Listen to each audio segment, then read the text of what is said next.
It is that time of the week again, and welcome to the Gadsden Times Football Review.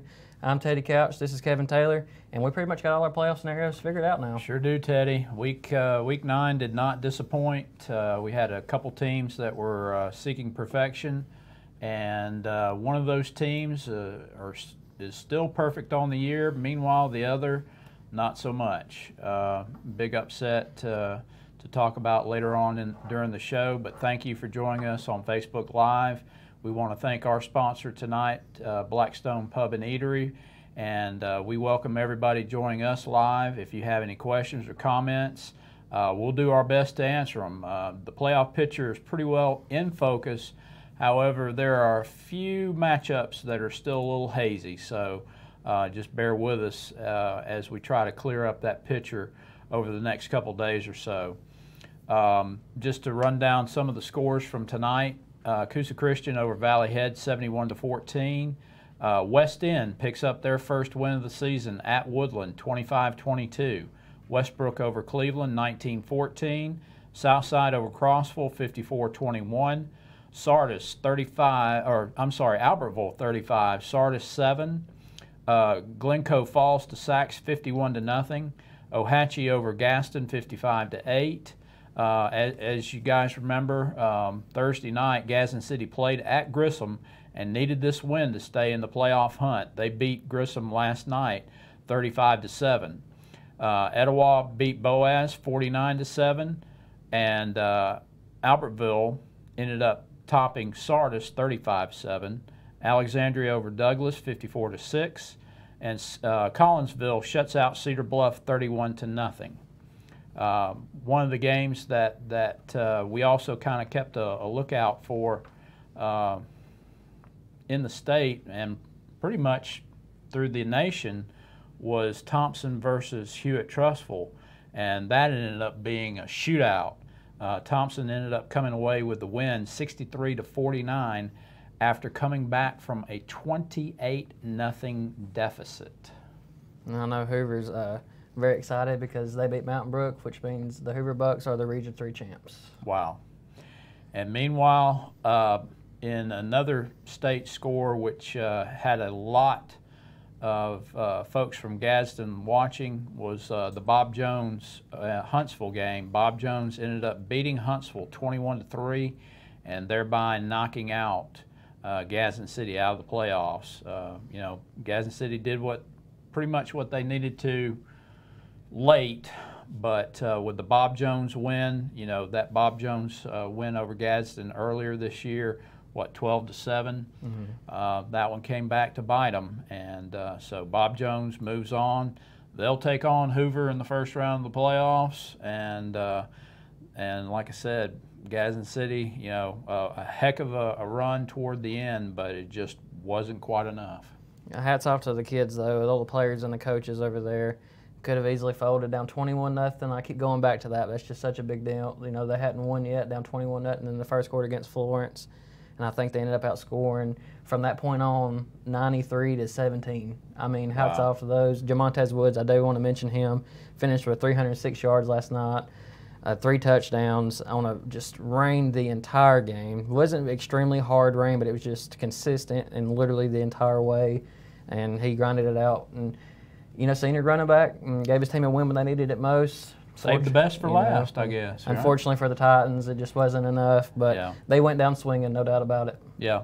And then, of course, the marquee game of tonight in Northeast Alabama, number 2 Hoax Bluff undefeated against undefeated Jacksonville, number 3 in 4A. Jacksonville ended up knocking off Hoax Bluff 16-14. They had a touchdown with just a few seconds going into the fourth quarter that ended up being the game-winning touchdown for Jacksonville. And Hoax Bluff continues their losing skid to Jacksonville. It's been almost 10 years now since the last time Hoax Bluffs beat Jacksonville, which I cannot believe. But, yeah, the proof is in the history. Jeremy comments, go Southside Panthers, big win tonight, and they get a home playoff game in 2 weeks. And Christopher says, go Westbrook, huge win for the Warriors. Both teams are sitting pretty good heading to the playoffs. Yeah, they really are. You got a quick look at who some of our area teams might be playing in the first round? All right, Teddy? so from what I've seen, Coos is at Donahoe, which we figured that out last week. And that's been confirmed. Westbrook, huge win because they do not have to play Fife. I mean, Collinsville's not going to be easy either. That's where Westbrook has to go to Collinsville in 2 weeks for the first round. Wow. But you definitely don't want to go to Fife the first round. No. So Westbrook wins tonight to avoid that, and they will be traveling to Collinsville. I've seen this one's been kind of a little difficult to figure out, but I've seen somebody else report it, and it's kind of what I figured out too. Hoax Bluff will be hosting Central Florence in 2 weeks in the first round. Etowah will be hosting Gunnersville, and Southside will host Brewer. So that's our 5 of our 10 teams made it, and that's how it's kind of shaped up from what I've seen. That's a strong. I mean, that's strong for half of our teams just out of Etowah County to make it to the playoffs. Congratulations to everybody who did make it to the playoffs. You know, best of luck to those who didn't make the playoffs next year. You know, with that comes a lot of questions. You know, who may move on in terms of head coaches. You know, you may see some changes in terms of head coaches just in Etowah County. I mean, when it comes down toward the end of the season, there seems to be a laundry list of coaches who end up moving on, and whether they're going to a new team or they've been pushed out. So I'll be interested to see what happens over the next few months in terms of some of the coaches, just not only in Etowah County but also around the area. Some teams that we want to mention that are also in the playoffs. If I'm not mistaken, Fife, who we just talked about, they had a easy road tonight. They beat Eider 54-0. Geraldine, a big win over Sylvania, 21-20. That's a key region win for Geraldine. They're in. Piedmont, 54-27 over Walter Welborn. Piedmont secured a playoff berth as well. And then, if I'm not mistaken, Fort Payne should be in the playoffs. They ended up beating Coleman tonight 37-22. And Cedar Bluff, if I'm not mistaken, even though they lost 31-0, I believe they're still alive in the playoffs, but I'll have to double check on that. I may be talking out of turn on that. So, and then of course Albertville, even though, you know, with the win over Sardis 35-7, Albertville gets Bo Nix and company in the first round of the playoffs. They play Pinson Valley. So so congratulations to the Aggies for making it to the playoffs as well. So a number of teams just in our coverage area that have moved on to the playoffs. But let's kind of delve into what happened tonight. Coosa Christian, huge win over Valley Head, 71-14. I mean, this was like a video. These were like video game numbers here.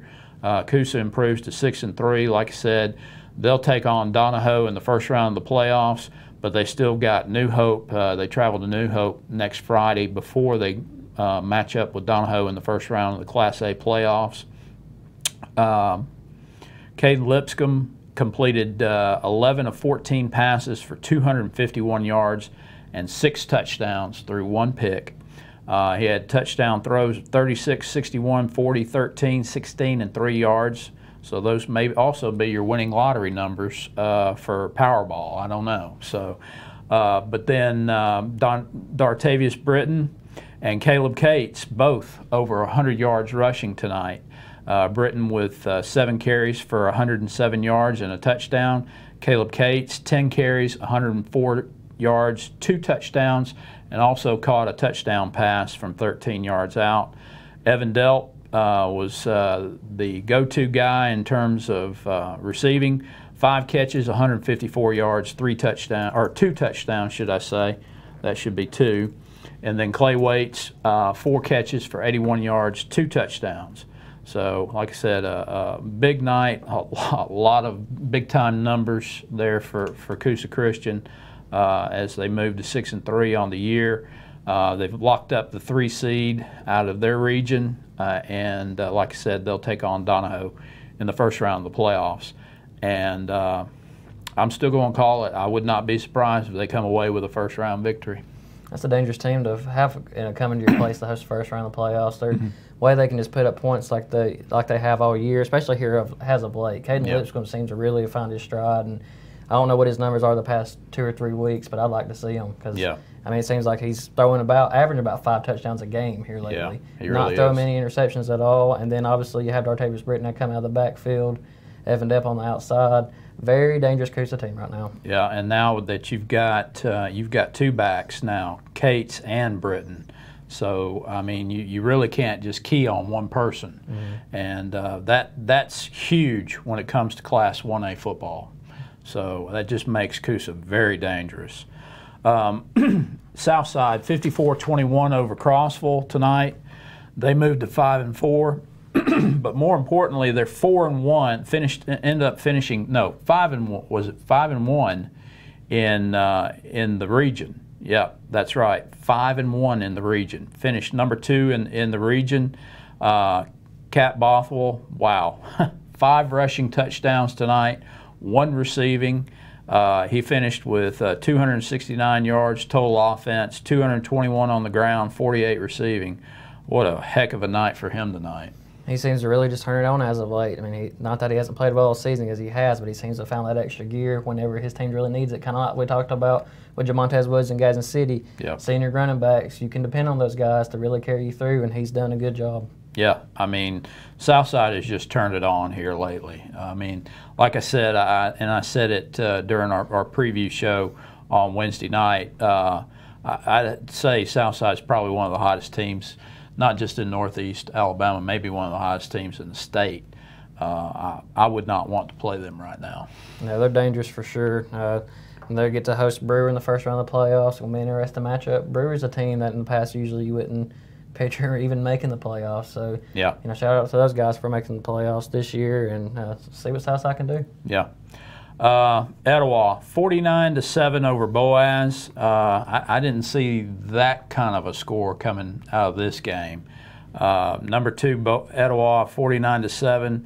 They moved to 10-0 for the first time since 1999. Congratulations to Drew Knowles and all the folks over at Etowah. What a season. They've closed out the regular season 10-0. They get to take a week off next week and prepare for Gunnersville in 2 weeks.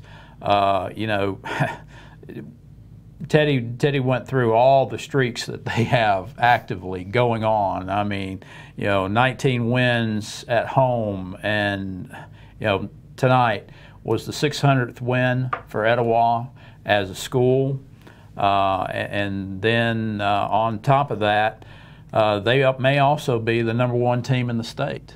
Viger, number 1 in 5A, lost to Opelika in overtime tonight. So they're very well will be a number 1 team in the state, and I'd be flabbergasted if it wasn't Etowah. You may not have saw Etowah beating Boaz like this, but somebody did. And that's Daniel. He did tell us a couple of weeks ago. He let us know on the comments. Told y'all a couple of weeks ago, Etowah beat Boaz by 21 plus. I remember him saying that. And shout out to you, Daniel. You called that one. You called it. And Etowah just dominated right out of the gates. They scored on all their drives in the first half, all 6. Wow. And they come out with their first drive in the second half, score on that one. Just pure dominance. And Boaz, Christian Collins ran for 72 yards on 18 carries. 43 of that came on 1 rush, so they were able to contain him all night. Boaz kind of came out of the gates passing on a little more than they, typically probably would like to. Probably knew they needed to try to get something going. It didn't work. Etowah's that defense is something else. And then whenever you have that offense clicking like they're capable of doing, that is a dangerous, dangerous football team. You've seen a lot of high school football already, Teddy. Is this probably one of the best defenses you've seen? Absolutely. This is that front 7. I mean, they're just dangerous. You obviously got Jamin Graham that everybody knows about. You can't miss him if you're looking on the field. Right. And then you have Alex Howard, who statistically, if you just look, I mean, he's kind of the anchor on that defensive line, along with Trey Cole, who's dangerous as well. Yeah. You got 2 All-State linebackers, and Jaron Wright and Carter Dingler. I mean, they're just dangerous. And then, by the way, you have Justin Harris, who's committed to Vanderbilt on one side, Nana Davis on the other. Duricky Wright's on there, and he just he's one of the best athletes on that football team. Yeah. And then Emil Smith plays some defense. I mean, those guys are just loaded. That's just an all-star lineup. Probably fun to be Jamison Wadley, Etowah's defensive coordinator for sure, to get to, play around with that defense and all kinds of different stuff. And they're just dominant. I mean, last week Holden Alexander -9 yards. Tonight Boaz has 146 total. They have 61 rushing, 85 passing. I mean, that defense is something else. If you haven't seen them, I would suggest you to go watch them because they are very fun to watch. Well, thank you for joining us, everybody, to the Gadsden Times review. Again, we want to thank Blackstone Pub and Eatery for being our sponsor tonight. Just a quick programming note: on Tuesday night at between 7 and 8 o'clock, we're going to come to you live to preview the final week of the high school football season in terms of the regular season. We decided to come on Tuesday night because, as everybody knows, Wednesday night is All Hallows Eve. So, I wanted to give Teddy a chance to go out trick-or-treating and get some candy and everything like that. So we decided to go with it on Tuesday. So you're welcome. Yeah, I haven't figured out what I'm going to be yet, but I got a little bit of time. Oh, okay. Also, I do want to note, Daniel said that if Etowah can score 21 and 28 points a game, I don't see them losing. Their defense is legit. I hardly argue that. I cannot argue with that. I really cannot. And then this is kind of looking ahead a little bit for the playoffs, but that North really seems to be set up pretty well for Etowah. Not that it's going to be easy, but it's probably easier in years past. You have Briarwood, who put Etowah out in the quarterfinals last year, is now in the South, along with Ramsey, who's been another hot team in 5A. Yeah. I mean, everything's kind of setting up well for Etowah. It really does, because those who are in the southern region, some of those teams out of 5A, they're going to end up beating each other to death, and by the time they get to Jordan-Hare Stadium, wow. I don't know how much will be left in the tank, but I think Etowah, like you said, I think they've may have a better or an easier road to Auburn than the South region does. Just to quickly, some of the scores from tonight again: Coosa Christian over Valley Head 71-14, West End over Woodland 25-22, Westbrook over Cleveland 19-14, Southside over Crossville 54-21, Albertville over Sardis 35-7, Jacksonville over Hoax Bluff 16-14, Sachs over Glencoe 51-0, Ohatchee over Gadsden 55-8. Last night, Gadsden City ended up closing out the season with another win, 35-7. Boaz falls to Etowah 49-7, and Alexandria easily over Douglas 54-8.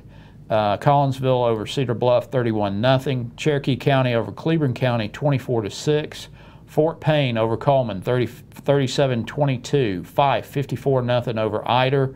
Falkville 61-0 over Galesville. Geraldine 21-20 over Sylvania.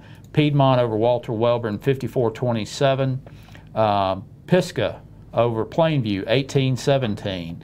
And San Roque picks up their first win of the season. They ended up beating Asbury 41-13, and Anniston 42-6 over Asheville. So, like I said, the big game though tonight was Jacksonville Hoax Bluff 16-14, and what a heck of a game it was. A lot of crazy plays tonight too. It looked like Hoax Bluff was up. Did they go up to a 14-0 lead at one point? They sure did. They jumped out 14-0, and they ended up 14-0, then 14-8 at the half, and then, like I said, Jacksonville ended up scoring that touchdown just a few seconds into the fourth quarter, and that ended up being the winning touchdown.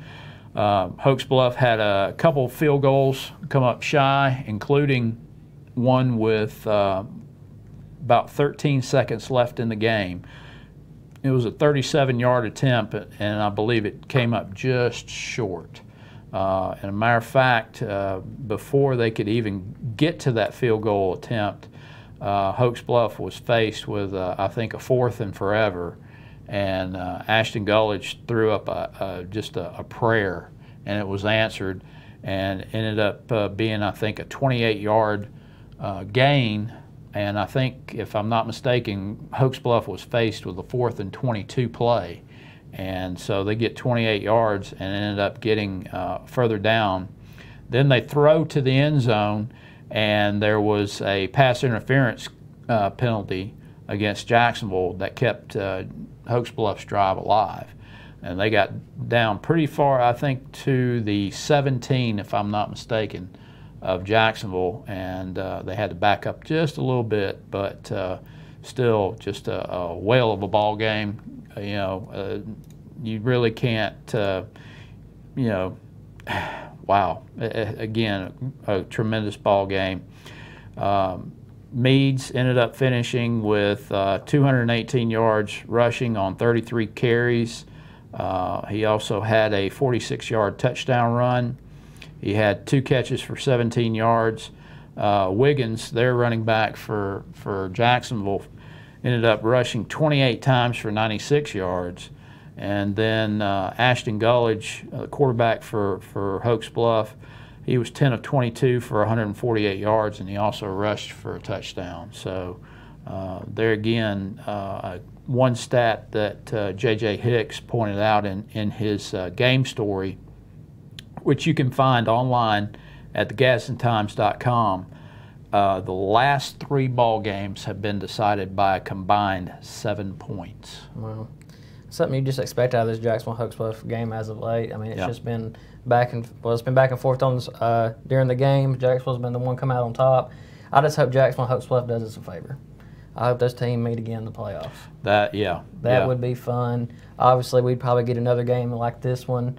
Who knows who would come out on top in that one, but it would be a dandy of a ball game, and it'd be a lot of fun to see. I could see this set up just like Hoax Bluff and Cherokee County did, 2 years ago, when Cherokee County got and beat Hoax Bluff during the season, and then Hoax Bluff returned the favor, I think, in the quarterfinals, if I'm not mistaken, and ended up advancing to the semifinals before falling to I believe it was Madison Academy that year in that during that playoff run. So I could quite honestly see that same scenario play out.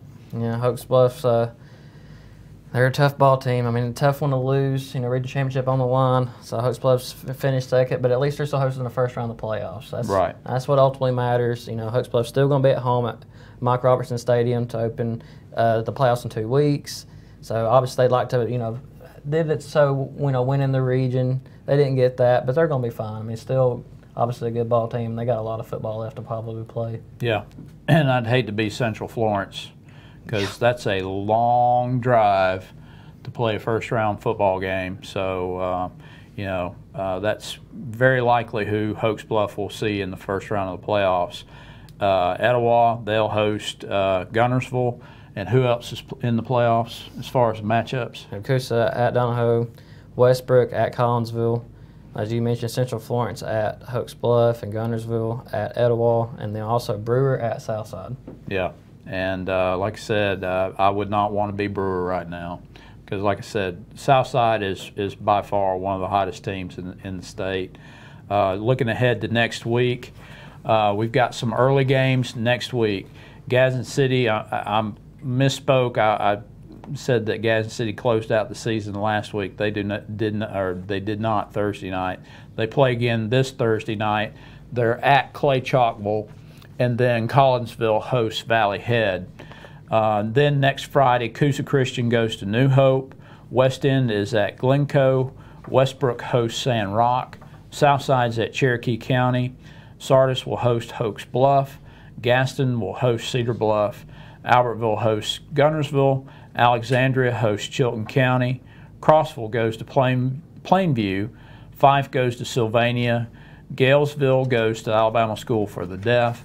Geraldine will host Piedmont, and Ohatchee hosts Pleasant Valley, while Asheville hosts Vincent. So that's a big slate. The one game that kind of stood out to me is West End over Woodland. West End getting that win over Woodland, big win for them. You know, you and I both didn't think that was going to happen, but congratulations to Kyle Davis and his kids bouncing back from a tough loss to Gadsden last week, and then turning around and beating Woodland tonight to pick up a region win. I don't really know much details about it, but I did see defense coordinator from West End, Matt Smith, tweeted out game-winning video of Mason Barnett's game winner that hit a field goal. It looked like it's about a 24-yarder for West End, ended up winning 25-22. So I don't know, it was a big kick for him, and you know, obviously they didn't want to wait until this time to get their first win, but at the same time, you know, they were fighting hard to get it. So you know, shout out to those kids, and Absolutely. They got a chance to make it 2 in a row next week whenever they play Glencoe, and Glencoe's going to be fighting hard to get their first win. Yeah. So these teams, you know, they're obviously out of the playoffs, but they got a lot to play for still. They want to end the season on a strong note, and you know, have positive going into off-season time. Yep. So you know, we've got Gadsden City next week. It's the same scenario for them. Obviously, it's going to be tough probably to bounce back after, you know, a result that wasn't even their own game. Right. But they're going to end it strong. I know Jamontez Woods, you know, he's going to be his last football game in a Gadsden City jersey. He's going to win in strong. Same thing with those West End and Glencoe kids. And I'll be interested to see how Clay Chalkbull plays Gadsden City. You know, with Clay Chalkbull, they're in the playoffs, and playing a team that's not in the playoffs, you're playing a game that has no bearing in terms of the playoffs are concerned. So how do you play Gadsden City? Do you play your starters for a couple series and then just let the chips fall where they may, or do you play it just like a regular game? Well, if you want to win it, you better play your kids for a while, because I know Gadsden City's going to be hungry to get this win to end it strong. I mean, I know obviously, you know, postseason's not possible now, but those kids are going in strong. I know those kids have been fighting too hard to just let this last game, just let it go. They're going to play hard. So if Clay wants to go into the postseason on a positive note, they're going to have to at least play them for a little while, I think. Yeah. I mean, there's a number of games like this that I see where you just kind of wonder what's in the back of a coach's mind when you're in the playoffs and you're playing a team that has, you know, you're playing a game that has no bearing whatsoever in terms of the playoffs are concerned, and yet you still got to play it. You know, like Coosa, they go to New Hope. How much do you keep your starters out there? Now, mind you, we're talking a 1A school, so I mean they're going to stay out there for a while. But then your larger schools, like say your South Sides, they're playing at Cherokee County. They're in the playoffs. They're hosting. You know, how long do you leave Cat Bothwell on the field? I think until you got that lead. I mean, I know it's different because Southside's obviously, they were still fighting for the playoffs at this point, but I point back to that Douglas game. I mean, let's face it, we knew Southside was going to win that game big. Yep. But they did. They were able to get things rolling offensively. I think they had only scored 42 points before that all season long in the first 5 games combined. They rolled up 63, and those kids have not looked back. Yeah. I mean, momentum's a big thing, especially for a team like Southside. I mean, they are hot right now, like you said. Yeah. I mean, do they want to I don't think they want to fizzle out in that last week before you make the playoffs, but at the same time, I mean, you don't want to risk, you know, hurting a guy like Cat or anybody else. Yeah. So it's kind of tough, but, you know, it's kind of a catch-22, and having spoken with a number of coaching friends of mine and through the years, I've asked this question of the coaches: how do you handle this type of game this deep into the season? And you know, it goes both ways. Some you want to play some of your younger kids, give them some game experience, and kind of rest some of your starters a little bit. But then you also want to keep them fresh or mentally locked in, because you got to have those game reps. You know, and then also you'll hear coaches tell me they want to keep the momentum up. That, you know, so you know, like I said, it's a catch-22, and every coach is different. There's no actual formula to it, or right or wrong answer really. But I always like to pose that question because I like to hear the different vantage points that coaches give regarding this last week of the season. All this football talk, but we have a volleyball team headed to the state tournament. Congratulations to Glencoe, headed to the state tournament. They ended up, not mistaken, are they the number 3 seed? Yeah, I never saw the final with them and Geraldine, actually. So, but they will be in the state tournament. They'll open the tournament. The tournament starts on Wednesday in Birmingham at the Sportsplex there. And so we will be there, in addition to a number of other teams from around the area who will also be in the state tournament. So just be on the lookout, and we'll have more reports regarding that. Also be on the lookout for our videos, our photo galleries, and game stories when you go to GadsdenTimes.com. And then also, like I said, join us again on Tuesday night when we come to you with the high school football preview. And looks like Geraldine knocked off Glencoe. So Glencoe will be the number 4 seed in the state tournament out of the north. And if I'm not mistaken, that means they're probably going to play Montgomery Academy. Yes, at 8 a.m. Wednesday, they have Montgomery Academy. Okay, Montgomery Academy, the first round. And if I'm not mistaken, I want to say Montgomery Academy is the defending 3A state champs. So that's a tall order for Glencoe. But again, congratulations to Glencoe for making it this far. There are few teams around our area who can say that they've made it to the volleyball state tournament. So again, big props to them. And just want to give a shout out real quick to Westbrook and also Southside.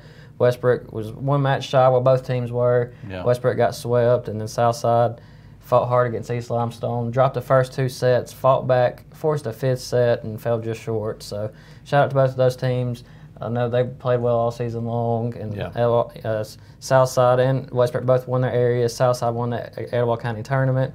A lot of things for them to hang their hats on. And they both had good seasons. And it's probably one of the better volleyball seasons we've seen in this area in a few years.